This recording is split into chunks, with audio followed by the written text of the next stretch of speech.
I have learned that death is a direct result of the sin of Adam and Eve, and I just want to know how that's not an example of humans um, dying for the sins of the guilty. That's interesting.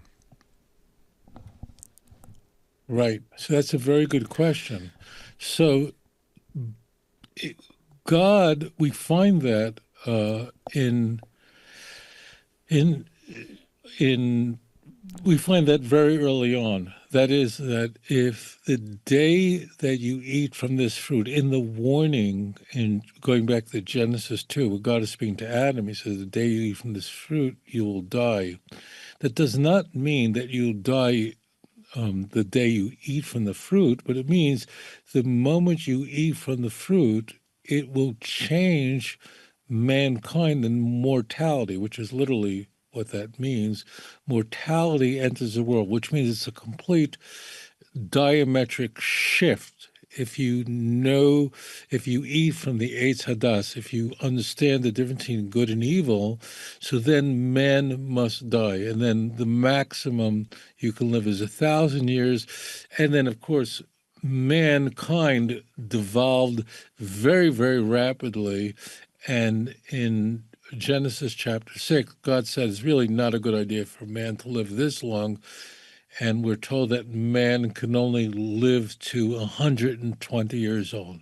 That's the maximum. I mean, there are scientists all over the world that are working on trying to figure out how to uh, extend, a person's potential, how long they can live, but they're really aiming for 120. And it was interesting. I was looking up on Wikipedia a few years ago about this one woman who was said to live to 122, and I was really like bothered by that. So I did a little research, and it turns out that the Russians got to the research before I did, and Russian researchers found out that actually there was a quite scandalous, and that 122, which would be the only recorded case of someone living over 120, was really probably quite scandalous, and that's the it was really her daughter who died, so therefore she lived to like 112 or something like that. But that's not germane. What is critical is that given the state of man, if man would live that long, there's not a punishment, but if man did not have to face the grave imminently, then man would just put off repenting, would put off turning his life around. So it's not a punishment, but rather it's a way of shaping man, orienting man in a way so that he could serve God.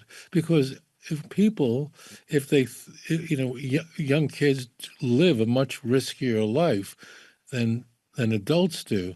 I mean, the insurance companies are not stupid when they assign a risk to 18-year-olds who want to have a car versus 38-year-olds. So it's because as you get older, you begin to understand about how short life is and how imminent our death is, and therefore we want to put our lives together. So this is a method of having our lives oriented in the proper way. Eventually, of course, we after death, the soul ascends to heaven. So our consciousness, our neshama, ascends to heaven, as we're told in I think it's Ecclesiastes chapter. Is it chapter 3, verse 12? I could be wrong about that. The soul ascends to heaven, and then, of course, there's the resurrection of the dead, and that's Daniel chapter 12, verse 2, and Isaiah 26, verse 19. So there's a restoration, but we see in TaNaCh this is not a punishment, but rather the consequence in order to keep man following the way of Hashem. Guys, hit that like button, subscribe to the YouTube channel, go to Rabbi Singer's channel as well, and also don't forget his 2-volume book set, Let's Get Biblicals, Volume 1 and 2. The audio files are available, but the CDs are not, but they're available on his website. The MP3. Let me say, Yeah. I want to just one other thing Go for ahead. you guys. Listen carefully. Go ahead. Pay no attention to that man. No, listen to me. It's so important. If you believe in the work that William is doing, that we're doing here, whenever you watch any of our videos, please like it and please share it. It's very important because it really affects the algorithm so that our videos are spread around. So really it's very, very important that whenever you see a video of William, a video of mine, it's very important to like it. I hope we like it. Yeah. But if you do, don't just pass it. Just make sure you like it and make sure that you subscribe to channels because it really has a very big impact on spreading Torah throughout the world. It's very, very important. You should really go through our videos and make sure that those videos that you haven't liked yet, you do like them. It really has a very, very big impact on spreading this message.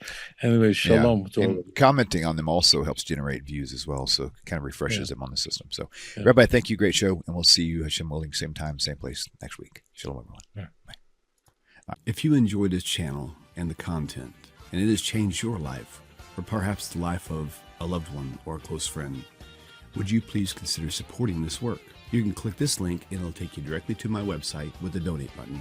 Or there's a Patreon link and a mailing address for snail mail if you would prefer. If you do donate, please do me a favor and leave me a phone number where I can contact you and thank you properly. I hope you all have a wonderful 2025. Shalom.